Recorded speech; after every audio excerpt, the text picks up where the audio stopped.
Bienvenido a un recorrido por uno de los casos más escalofriantes de la historia de Georgia. Antes de comenzar, escribe en los comentarios desde dónde nos escuchas y qué hora es exactamente.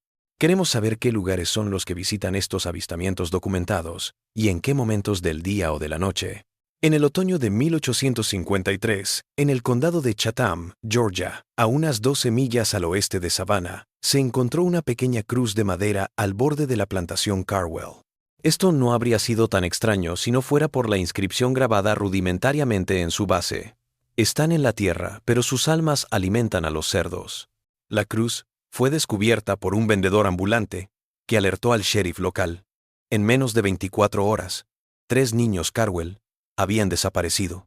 Lo que siguió fue una de las investigaciones más inquietantes en la Georgia anterior a la Guerra Civil, un caso que permaneció en gran medida sin documentar hasta que la historiadora Miriam Holcomb tropezó con los archivos del condado en 1962. La plantación Carwell era famosa por sus cultivos de arroz y algodón. La casa principal se elevaba en una pequeña colina, dominando hileras de barracones de esclavos y campos que se extendían hacia los pantanos. La familia estaba liderada por Thaddeus Carwell, el tercer propietario de la familia que fundó la finca en 1790. Según los registros del condado, Carwell era propietario de unas 47 personas esclavizadas. La familia estaba formada por su esposa Margaret y sus 3 hijos, Elizabeth, de 12, Thomas, de 9, y Sarah, de 6. Eliza Brown era una de las criadas de la casa, de unos 36 años. Según las ventas, la había adquirido hacía 7 años a una plantación vecina tras la muerte de su propietario, Thaddeus Carwell. A Eliza le asignaron el cuidado de los niños Carwell y ayudar en la cocina. Según otros sirvientes de la casa, que dejaron testimonios años más tarde, Eliza era una cocinera fuera de serie y tenía una paciencia infinita con los niños. Margaret Carwell había escrito en su ama de casa que Eliza era sorprendentemente capaz y discreta. Lo que no quedó grabado en estas cuentas caseras fue la tensión que se movía bajo la superficie de la casa Carwell. Thaddeus Carwell era conocido por los hacendados de Chatham County por su disciplina de hierro. Varios documentos del condado muestran quejas de dueños de plantaciones vecinas por la forma en que Carwell trataba a los esclavos fugitivos que llegaban a sus tierras.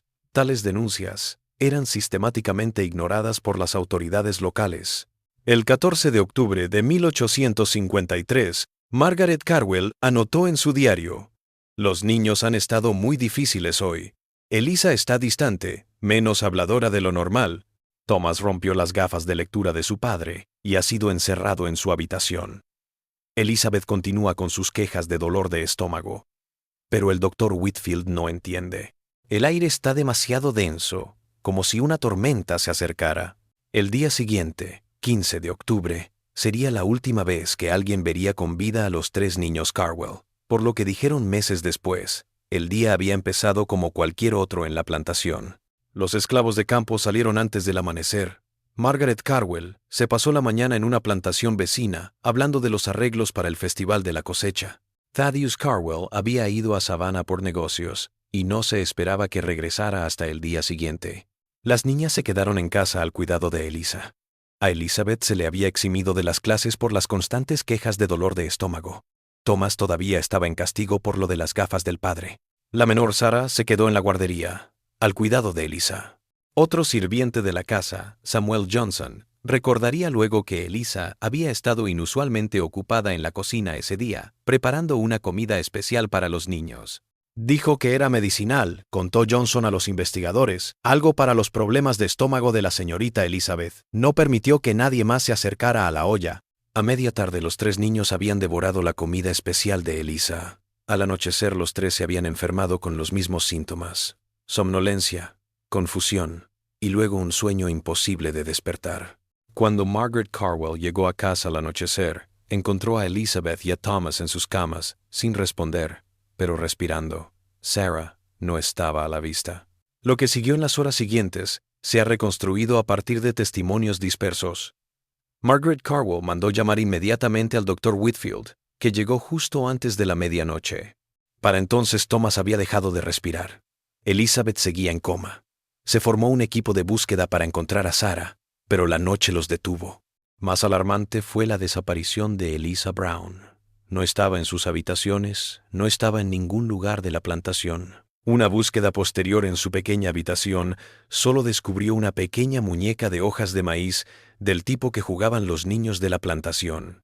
El amanecer trajo rastros que iban desde la casa principal hasta el corral de cerdos en el extremo más alejado de la propiedad. Según el informe del sheriff Williams del 16 de octubre, el corral de cerdos parecía haber sido movido recientemente.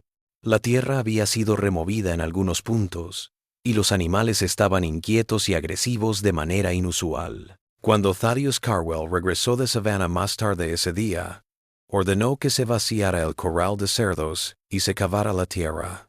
Lo que encontraron bajo el lodo y la tierra se ha documentado en los archivos del condado con desapego clínico. Restos parciales de lo que parecían ser restos humanos, principalmente huesos pequeños y fragmentos. Estos restos nunca fueron identificados, pero la búsqueda de Sarah Carwell llegó a su fin. Elizabeth Carwell nunca recuperó la conciencia. Murió 3 días después. El informe del Dr. Whitfield atribuyó la muerte a una toxicidad no especificada que condujo a una falla orgánica. Nunca se le practicó una autopsia a Thomas y su cuerpo fue enterrado rápidamente en el cementerio familiar junto a su hermana. La búsqueda que siguió para localizar a Eliza Brown se extendió por todo el condado de Chatham y más allá.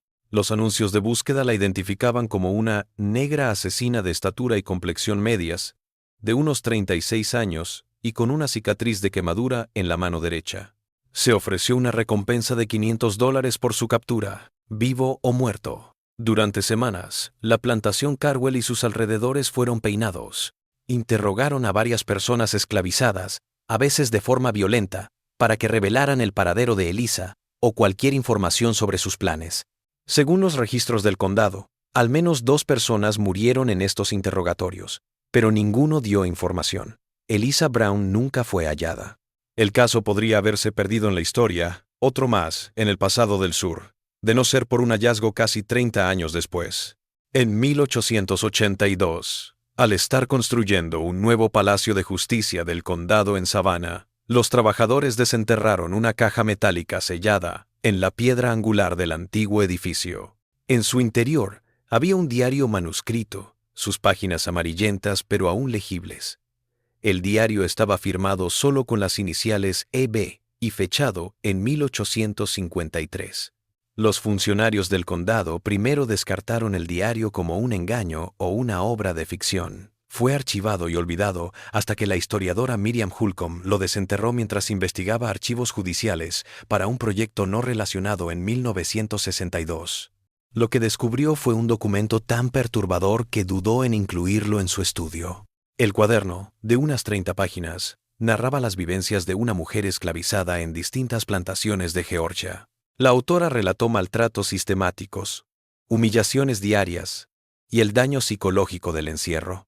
Las más inquietantes eran sobre su vida en una plantación que nunca se menciona por nombre, pero que parecía ser la finca Carwell. El amo azota a sus propios hijos, decía una entrada, no como nos azota a nosotros, sino con palabras más filosas que látigos. La menor de las hijas llora por las noches. La sostengo hasta que se duerme. El niño quiere imitar a su padre. La crueldad es como una enseñanza. La mayor lo mira todo, no dice nada. Sus ojos se vuelven más fríos cada día.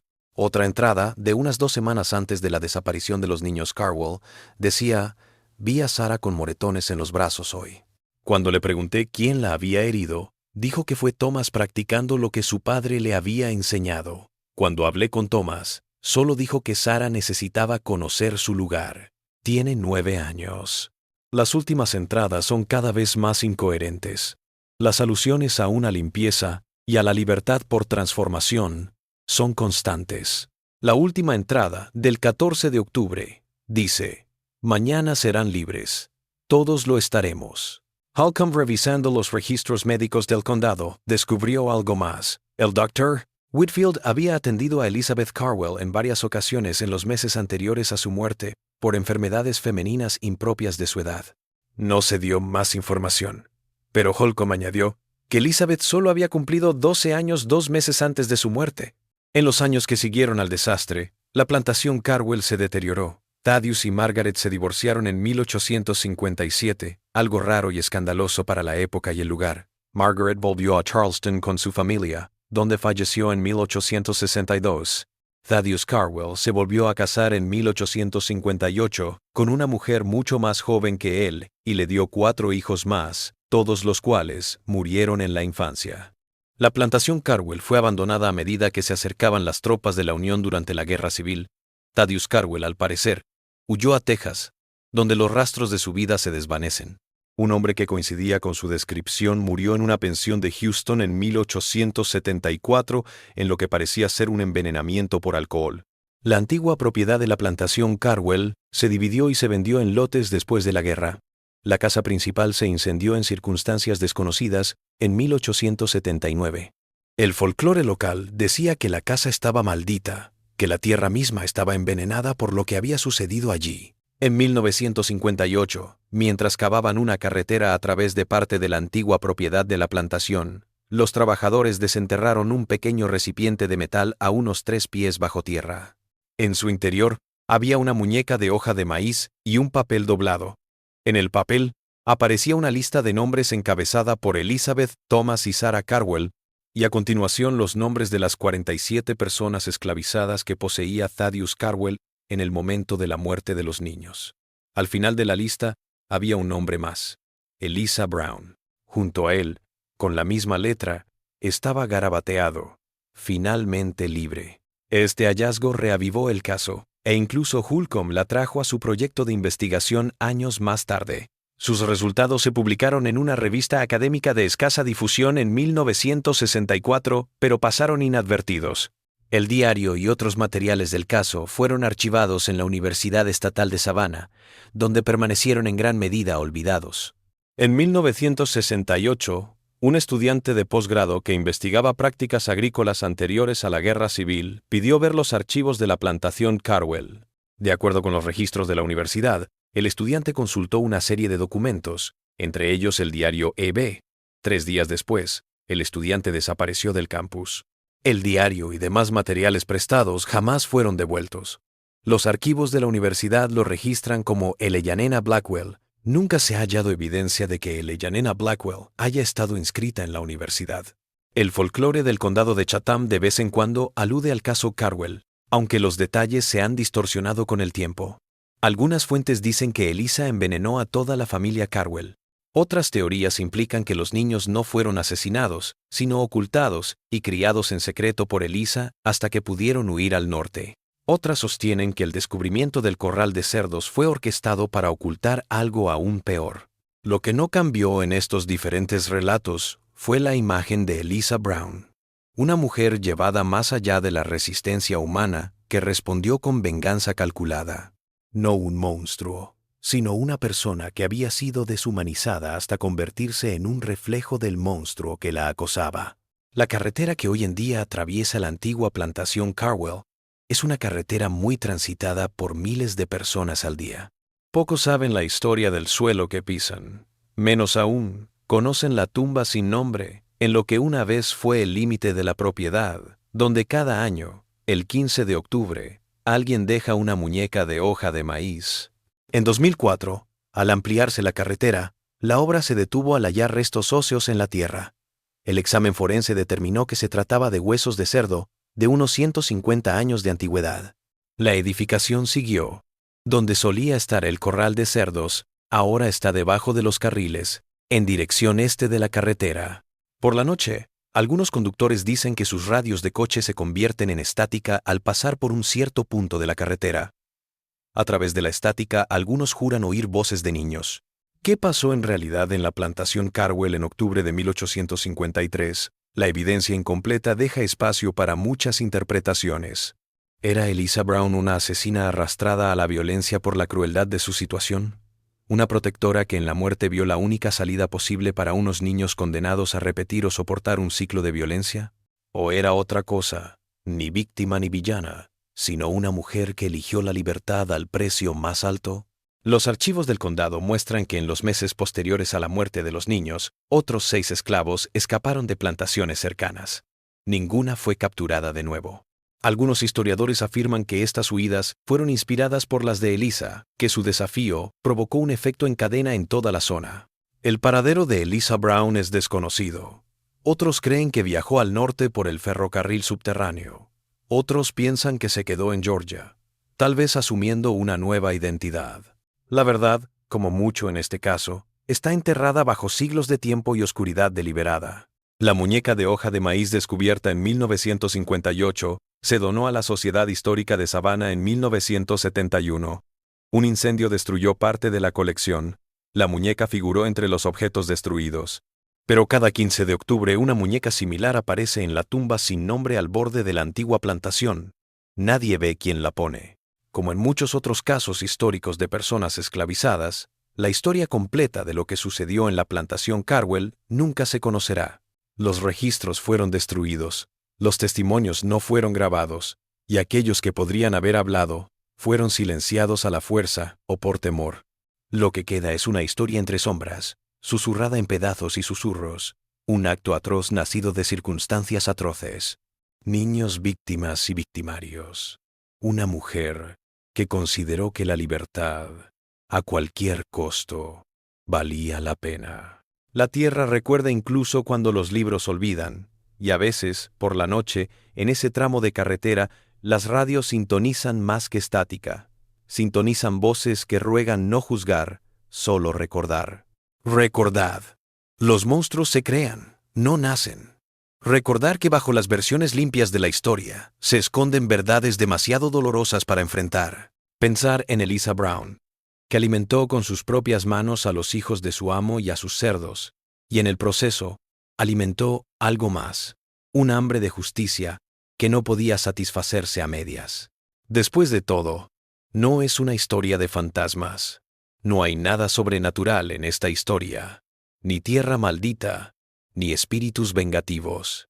Solo crueldad humana y resistencia humana en el contexto de uno de los mayores fracasos morales de Estados Unidos. El horror no está en lo que pudo haber hecho Eliza Brown, sino en el sistema que hizo posible lo inimaginable. Los monstruos no fueron los cerdos que devoraron carne humana, sino los humanos que devoraron la vida, la dignidad y la humanidad de otros seres humanos.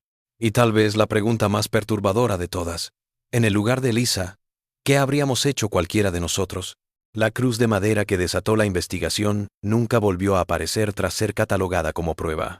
Los archivos del sheriff muestran que fue guardada en el Palacio de Justicia del Condado, el mismo edificio donde décadas después se encontraría el diario E.B. en la piedra angular. Algunas preguntas no tienen respuestas. Algunas historias no tienen cierre. Solo ecos que resuenan a través del tiempo. Esta es una de esas historias. Si alguna vez estás manejando por esa parte de la carretera fuera de Savannah, mantén tu radio encendida, escucha la estática, escucha las voces de abajo.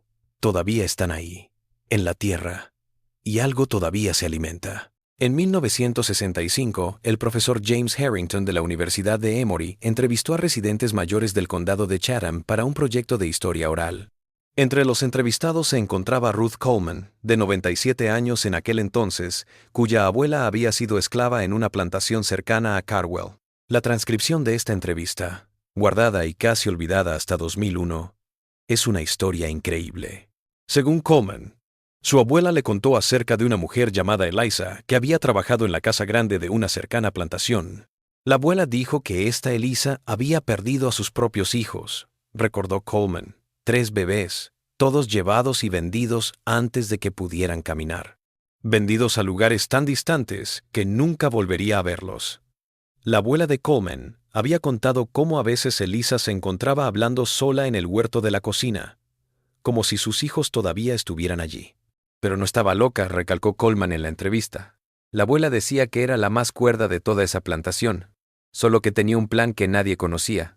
La entrevista de Coleman es la única fuente que menciona que Eliza Brown tuvo sus propios hijos, información que falta en los registros de la plantación Carwell. Si es verdad, suma otra tragedia a la ya devastadora historia, pintando la imagen de una mujer que ya había perdido lo más importante que un padre puede perder. Otra búsqueda de la historiadora Rebecca Torres en 1997 encontró documentos de venta de la propiedad del antiguo dueño de Eliza, Jacob Winters. Estos documentos, de 1846, dan fe de la venta de 3 negritos de 4, 2 años y 8 meses, todos sanos. Aunque los niños están marcados solo por edad y no por progenitora, la época coincide con la estadía de Eliza en la plantación de Winters. Torres también encontró historiales médicos del Dr. Whitfield que aludían al tratamiento de Eliza por melancolía femenina. Poco después de su llegada a la plantación Carwell, el tratamiento recetado fueron sangrías y trabajos forzados, curas comunes en ese momento para lo que ahora se reconocería como dolor y trauma profundos. Tal vez lo más perturbador fue que Torres descubriera la correspondencia privada de Thaddeus Carwell con otros terratenientes locales. En una carta de abril de 1852, Carwell escribió: «La criada de la casa Eliza sigue creando conexiones inapropiadas con mis hijos, especialmente con la menor. He ordenado a Margaret que la observe y la tutee lo menos posible. No podemos dejar que estos individuos olviden su lugar». Una carta de respuesta de William Barrett, el dueño de la propiedad de al lado, advertía: «Es un problema común con los que trabajan en casa. Se imaginan que son parte de la familia. Creo que volver rápidamente al terreno, por un tiempo, les recuerda quién está al mando. Nunca se dice que Eliza fuera enviada a los campos, lo que indica que Carwell, a pesar de sus sospechas, todavía la apreciaba en la casa». Esta contradicción, la utilización de sus capacidades domésticas y la negación de sus relaciones humanas, es la lógica perversa del sistema esclavista. En 2008, el arqueólogo Martin Delaney llevó a cabo un estudio con radar de penetración terrestre en los alrededores de la antigua plantación Carwell, como parte de un estudio más amplio de los asentamientos anteriores a la Guerra Civil. El estudio descubrió una anomalía a 1 milla de la ubicación de la casa principal en lo que habría sido un bosque en la década de 1850. La excavación de esta anomalía descubrió los cimientos de una pequeña estructura de 8 por 10 pies. Entre los objetos desenterrados en el lugar se encontraban trozos de cerámica casera, un cuchillo de cocina oxidado y una pila de huesitos. En un principio considerados como huesos de animales, un análisis posterior reveló que se trataba de huesos de cerdo y pollo que presentaban extrañas marcas de corte, como si hubieran sido utilizados para crear herramientas o toscos utensilios. Pero lo más importante, la excavación reveló un pequeño agujero debajo del piso de tierra que ocultaba un frasco de vidrio sellado. En el interior del frasco había un trozo de tela doblado y preservado por el sello hermético. La tela parecía el camisón de una niña, lo suficientemente grande como para una jovencita. Cosidas en el bajo con hilo casi imperceptible, había 3 pares de iniciales: E, B, JB y MB. El informe de Delaney indica que la estructura pudo haber sido un refugio temporal utilizado por Eliza Brown tras escapar de la plantación Carwell. El camisón, bordado con sus iniciales y las de sus posibles hijos vendidos, era una forma de aferrarse a su antigua vida y su familia perdida. El hallazgo da una imagen de Eliza como algo más que una perpetradora de violencia, una madre que cargó con la memoria de sus hijos incluso mientras huía por su vida. Complica la narrativa, invitándonos a comprender sus acciones en el contexto de la totalidad de su vida. En 2012, la restauración digital del diario casero de Margaret Carwell desenterró entradas que antes eran ilegibles por estar demasiado desvanecidas. Entre ellas, una nota escalofriante de julio de 1853, apenas 3 meses antes de la muerte de los niños. Sorprendí a Thomas torturando a uno de los gatos de la cocina hoy. El pobre animal estaba muerto cuando lo encontré. Cuando le pregunté, dijo que solo estaba practicando lo que su padre le había enseñado en los barracones la semana pasada. Necesito decirle a Thaddeus que haga este tipo de cosas fuera de la casa. El niño es demasiado pequeño para ver eso. Otra de septiembre. Elizabeth ha estado demasiado tiempo en el estudio de su padre. Regresa con ideas extrañas sobre jerarquías naturales y orden divino. A los 12 años debería estar pensando en música y costura, no en filosofía política. Thaddeus dice que la consiente, que debe saber su lugar en la sociedad como futura señora. Me preocupa que esté aprendiendo las cosas equivocadas. Y lo peor, una entrada de apenas 2 semanas antes de la tragedia. Encontré a Sarah llorando en la cocina. Eliza la abrazaba. Le pregunté qué pasaba, pero no respondió. Solo se aferró más a Eliza. Después, Elizabeth me contó que Thomas había arrastrado a Sarah al poste de azotes y la había obligado a observar cómo su padre castigaba a 2 trabajadores de campo por no alcanzar su cuota. Desde entonces, Sarah ha tenido pesadillas. Elisa le prepara su receta para dormir. Debo decirle a Thaddeus que aleje a los niños de esto. Estas entradas insinúan un hogar en el que la violencia era algo normal, en el que los niños eran adoctrinados en la cruel jerarquía de la vida en la plantación. También señalan que Elisa se había convertido en una figura de consuelo y seguridad para al menos la hija menor, creando una dinámica retorcida que hace que sus acciones posteriores sean aún más inquietantes. En 2015, la estudiosa de la literatura Josephine Wright examinó el diario E.B., que se halló en la piedra angular del Palacio de Justicia, no por lo que decía, sino por sus patrones lingüísticos. Su investigación mostró que la autora probablemente había sido educada, algo raro para una persona esclavizada en ese momento.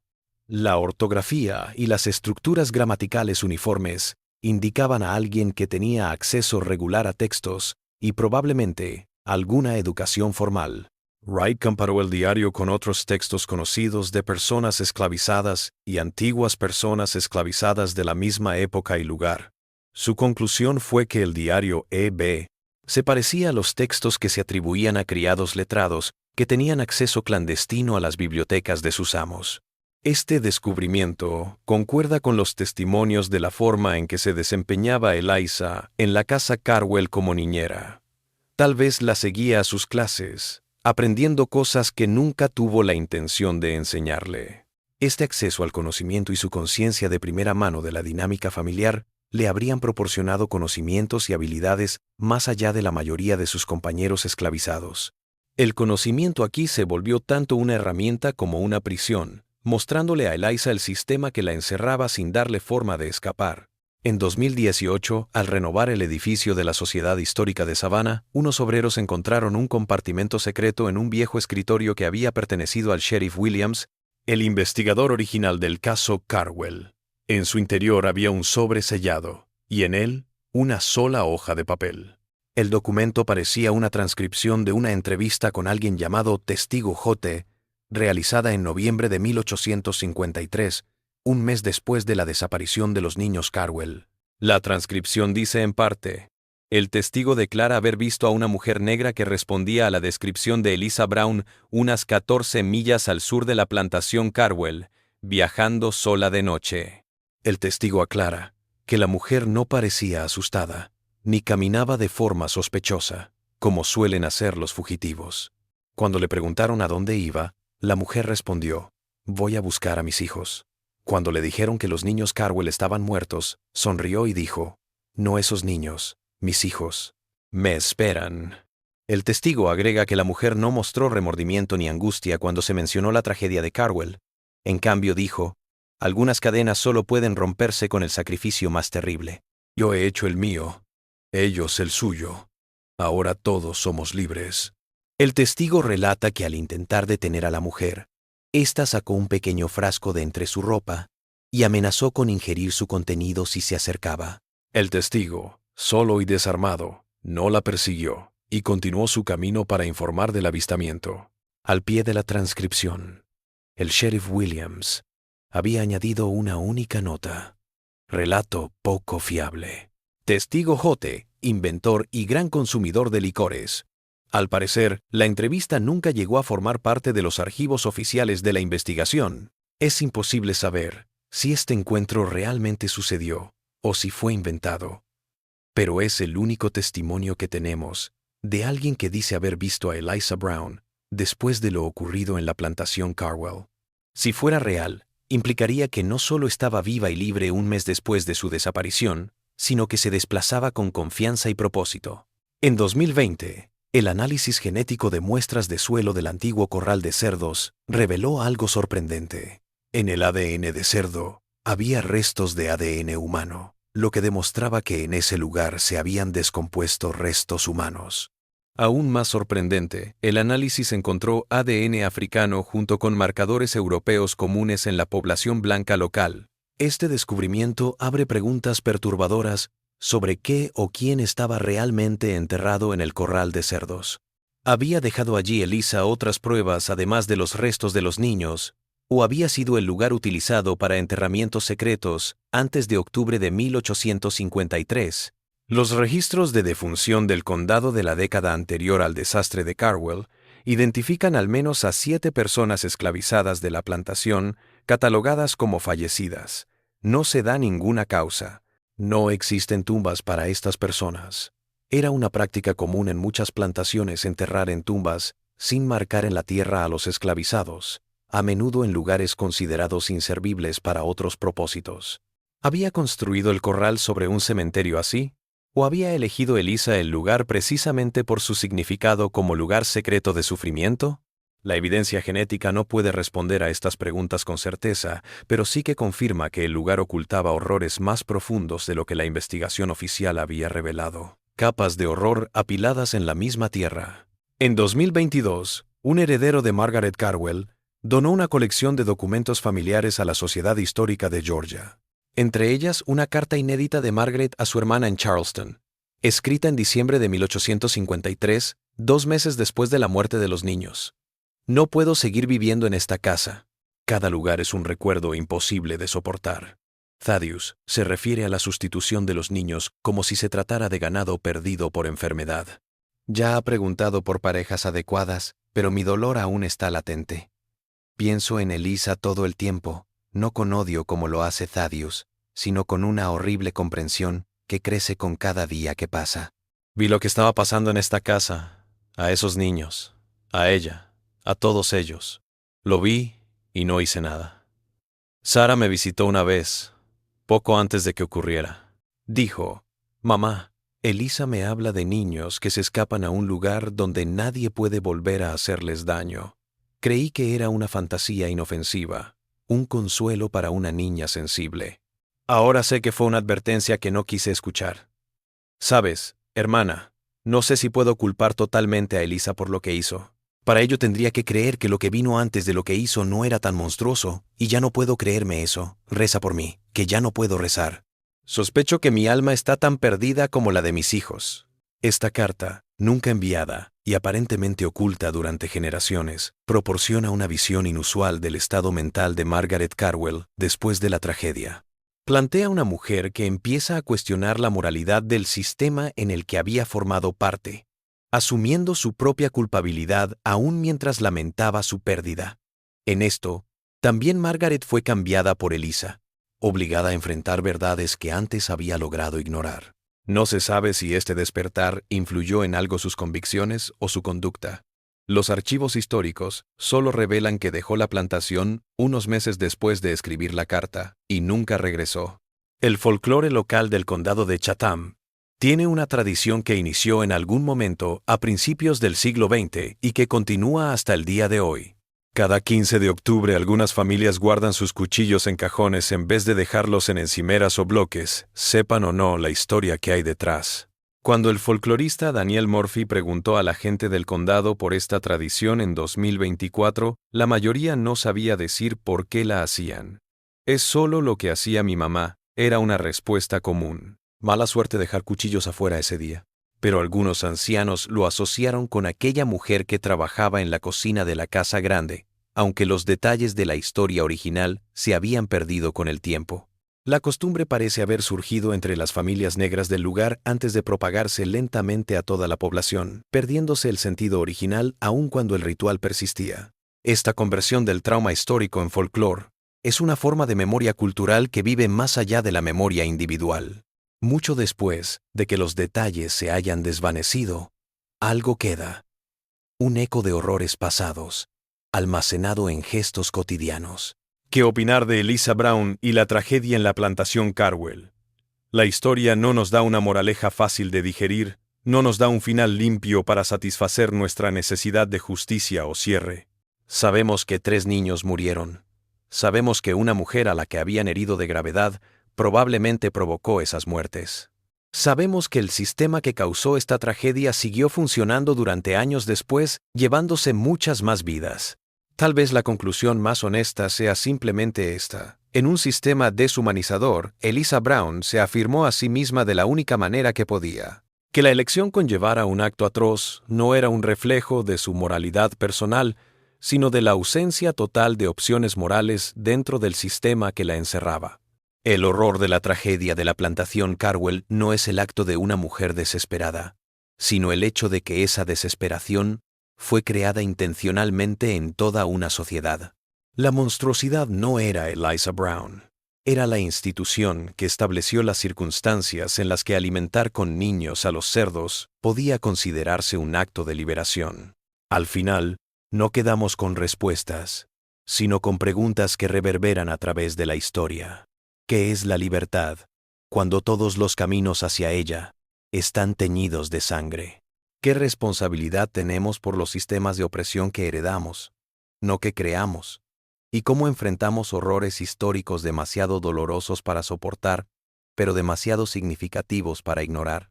La carretera que hoy atraviesa la antigua plantación Carwell trae cada día a miles de viajeros que desconocen la tierra por la que transitan. Pero a veces, en la noche, cuando el tráfico se desvanece y el mundo se duerme, algo queda que no puede ser asfaltado ni olvidado. Otros dicen que es solo interferencia de radio, una peculiaridad de la topografía o de las líneas eléctricas cercanas. Otros dicen que es más, la tierra misma recordando lo que sucedió allí, demasiado horrible para desaparecer del mundo. En cualquier caso, si alguna noche te encuentras por esa carretera tras el ocaso, puede que tu radio sintonice voces entre la estática. Algunos viajeros juran oír una voz femenina, grave y resuelta, como si estuviera recitando nombres, demasiado confusos para reconocerlos, pero pronunciados con la cadencia de una lista de llamadas o una oración. Y bajo la voz, apenas audible, algo más. El sonido de niños no llorando o asustados, sino riendo, libres. La plantación Carwell ya no está. Sus muros se han desvanecido, sus fronteras se han perdido entre el tiempo y el progreso. Quienes allí vivieron y murieron, esclavos y esclavistas, hace tiempo que volvieron a la tierra. Pero la historia queda, contada por pedazos de evidencia, por relatos orales, por los esfuerzos de aquellos que creen que incluso las verdades más perturbadoras deben ser conservarse si queremos comprender nuestro presente. Y tal vez, de alguna manera imposible, Eliza Brown también queda, no como un fantasma o una aparición, sino como una pregunta sin respuesta, una deuda sin pagar. En los cuentos oficiales es una asesina, un monstruo que cometió un crimen imposible contra niños inocentes. En las contranarrativas que han sobrevivido en la memoria colectiva oral, ella es más ambigua. Una mujer que se rehusó a permitir que sus propios hijos fueran llevados, mientras ella era forzada a cuidar a los hijos de quien se los llevó. La verdad, como siempre, está en el doloroso lugar intermedio, en saber que los sistemas extremos de opresión generan respuestas extremas, que la humanidad negada finalmente se afirmará, a veces de maneras terribles. Si vas hoy al condado de Chatham y preguntas por Eliza Brown, pocos sabrán de quién hablas. Pero pregunta por la mujer que dio de comer a los cerdos de su amo, y podrías ver un destello de reconocimiento, una mirada nerviosa, tal vez incluso un gesto para alejar la mala suerte.